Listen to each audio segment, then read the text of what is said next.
En el vídeo anterior vimos cómo Rusia se está atascando en el este, pero si Rusia no consigue romper el frente en el Donbass, hay otra pregunta mucho más incómoda. ¿Puede venir el peligro desde el norte? Fijaos, vimos en el vídeo anterior que el frente, aquí lo veis en rojo, es toda esta zona de aquí. Esto es lo que ha podido conquistar Rusia de Ucrania. Está muy atascado gracias principalmente a la barrera de drones que ha podido establecer Ucrania. Actualmente la producción de drones ucraniana es inmensa y esto ha hecho que estemos ante una situación muy parecida a la que había en la Primera Guerra Mundial, con un frente completamente atascado, como estaba el frente occidental en la Primera Guerra Mundial, hasta tal punto que los carros de combate ni siquiera se encuentran aquí en primera línea, sino que han tenido que ser retrasados unos 15-20 kilómetros atrás, ya que son muy vulnerables ante los drones. Y ante esta situación, pues los rusos están sufriendo unas bajas inmensas, unas 1000 bajas diarias, y el frente está atascado. También ha ayudado mucho la presencia de estos ríos, estas fronteras naturales, el río Oskil, que veis aquí. Si bien los rusos han podido, pues en algunas zonas superar este río, igualmente están muy atascados y no son capaces de ensanchar estas cabezas de puente. Ya lo vimos también el otro día, de apenas unos 6-7 kilómetros de anchura como mucho. Así que, ante esta situación, debe preguntarse bien qué es lo que va a hacer Rusia. Ha surgido en los últimos días una posibilidad, que es que Bielorrusia pues, se vea arrastrada a la guerra, que Putin intente pues, que Bielorrusia entre en la guerra. Ya veis que está justo encima de Ucrania y que la frontera que presenta es enorme. Fijaos, el frente actualmente, esta línea roja, tiene una longitud de 810 kilómetros de largo. Es una longitud inmensa para un frente de combate, 810 kilómetros de frente. Este no se veía desde la Segunda Guerra Mundial, estas longitudes increíbles de frentes en una guerra. Y Bielorrusia pues presenta una frontera pues todavía pues más o menos de la misma magnitud.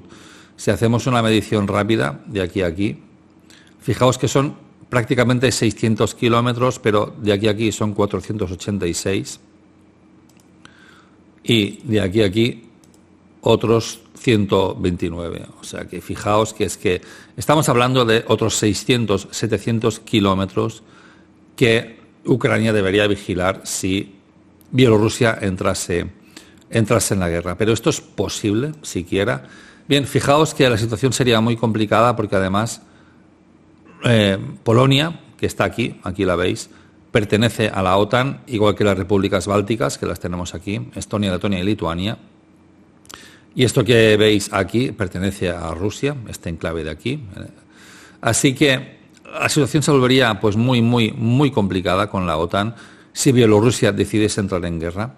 Pero esto es algo también que Ucrania tiene ya pues previsto de alguna manera. Fijaos, la zona norte igualmente no es fácil. Vamos a ver qué carreteras hay aquí en esta zona. Aquí os he pintado en negro las principales autopistas o carreteras que vendrían de Ucrania y que se dirigen hacia el sur, de forma que el ejército bielorruso debería usar sí o sí estas grandes carreteras si quisiese protagonizar una invasión de Ucrania.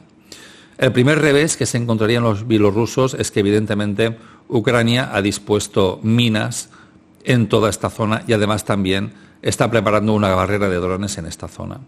Fijaos que el primer eje sería el eje Brest-Kovel, esta gran carretera que veis aquí. Fijaos el terreno.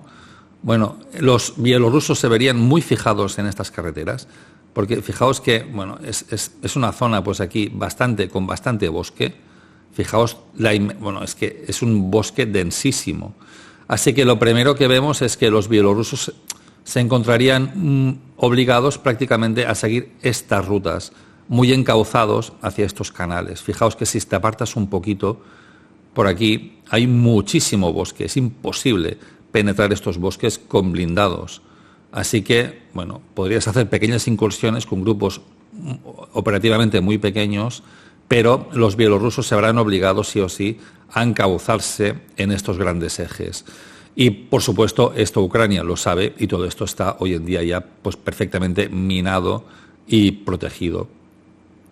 El otro gran eje, fijaos, además este ofrecería un grave problema también a los bielorrusos, y es que Brest, esta ciudad de aquí, hace frontera ya completamente con Polonia, con lo cual si empezases está muy cerquita de Varsovia, fijaos, de la capital de Polonia, fijaos, este punto de avance está apenas a 175 kilómetros de Varsovia. Si de repente los bielorrusos empezasen aquí a concentrar tropas en este eje logístico de Brest, bueno, deberían casi verse obligados a hacerlo aquí, en esta ciudad de las afueras de Brest, pues esto generaría un problema con la OTAN gigantesco. Otra opción es este segundo eje que va de Ivanava a Manekbi, en Ucrania, para intentar atacar este eje de comunicaciones de este a oeste ucraniano. Fijaos, estamos hablando de este segundo gran eje de avance. Y aquí es similar el problema que tendrían los bielorrusos, y es que toda la zona es súper boscosa. Fijaos, o sea, fijaos esta carretera, a la que te apartas un poquito de la carretera, son bosques impenetrables. No puedes disponer, fijaos cuánto bosque hay aquí. No puedes simplemente mantener las cadenas logísticas a través de estos bosques, es imposible. Tienes que fijarte a las carreteras y no puedes despegarte de ellas. Con lo cual también aquí el avance para los bielorrusos sería costosísimo. Además, en esta zona todavía es pantanosa. Fijaos que si te apartas de las carreteras puedes caer en estos manglares, estas especies de pantanos del río Pripyat. Aquí lo tenéis. Fijaos también cómo es el terreno, o sea, esto es imposible de avanzar con blindados, o sea, es absolutamente imposible. Y cualquier avance aquí sería costosísimo. Fijaos que es una zona pantanosa, además, o sea, que pasas con bosques y con pantanos. Con lo cual, en este segundo eje posible de avance, Bielorrusia lo tendría francamente mal. Otro tercer eje de avance es en el corazón ya de Ucrania, en el centro, estas dos grandes carreteras, pero el problema sigue siendo el mismo, que es que se verían fijados, aquí está la frontera, ¿veis? Se verían fijados enormemente en estas carreteras. Aquí también la zona vuelve a ser muy pantanosa. Fijaos estos manglares, toda esta zona de barrizal que hay aquí. Fijaos, todo lleno de ríos y pequeños torrentes, con lo cual tenemos también el mismo problema, un problema muy, muy parecido. Y finalmente, si nos vamos ya hacia la capital de Ucrania, que queda cerquita de la frontera con Bielorrusia, fijaos, Kiev está aquí. Fijaos que Kiev está solo a unos 100 kilómetros de la frontera con Bielorrusia. Sin embargo, un ataque directo es imposible. Tenemos el Dnieper, que es este río gigantesco que de alguna manera protege a toda Ucrania.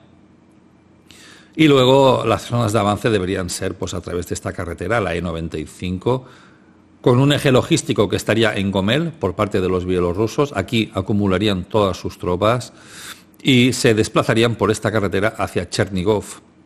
Fijaos que la frontera la tenemos aquí y una vez más tenemos el mismo problema, que es que los bielorrusos se verían completamente fijados a esta carretera.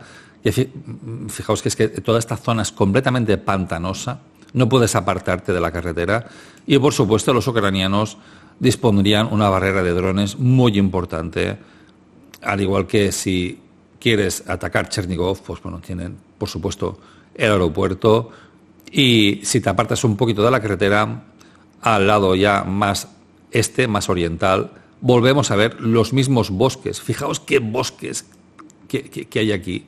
Fijaos, es que esto es increíble, esta densidad boscosa que hay aquí, con lo cual no es posible un avance ni siquiera en pinza, un avance lateral. Y esto lo que les pasó a los rusos un poco en 2022, que ellos intentaron pues atacar directamente Kiev con esa columna, si os acordáis, tan gigantesca de blindados que tenían, y se vieron completamente fijados a la carretera, no podían apartarse de la carretera y por eso fueron completamente destruidos.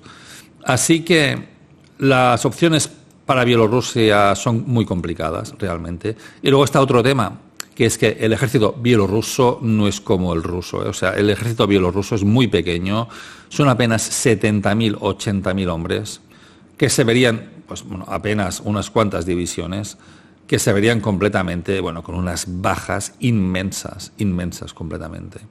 Así que, eso sí, quizás le ayudaría a Rusia a aflojar la presión en todo el frente oriental, forzando un segundo frente aquí en el norte, pero esto sería a un coste que afectaría a los bielorrusos absolutamente increíble.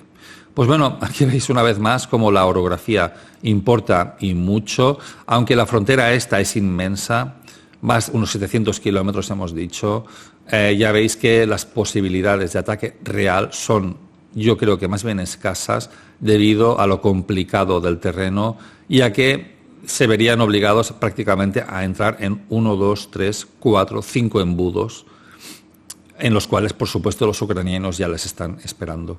Pues bueno, espero que os haya gustado el vídeo de hoy. Iremos siguiendo esta serie también de Ucrania. Espero que lo hayáis encontrado interesante y hasta la próxima.